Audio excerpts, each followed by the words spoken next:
शिवप्रतिष्ठानचे संस्थापक संभाजी भिडे यांनी वटपौर्णिमेच्या पूजेच्या अनुषंगाने महिलांबाबत एक विधान केलं।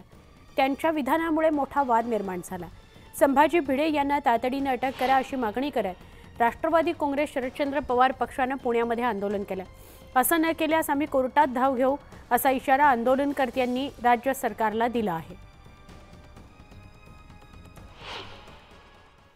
पुण्यातली जी वारी देशात आणि विदेशामध्ये आध्यात्मिक दृष्ट्या धार्मिक दृष्ट्या खूप पवित्र आहे, त्या वारीमध्ये येऊन त्यांनी अशा प्रकारचं स्टेटमेंट करून अशा प्रकारचं वाक्य उच्चारून एक प्रकारे महिलांचा आणि समस्त मुलींचा म्हणजे त्या पुण्यातल्या महाराष्ट्रातल्या देशातल्या समस्त विश्वातल्या मुलींचा आणि महिलांचा अपमान केलेला आहे।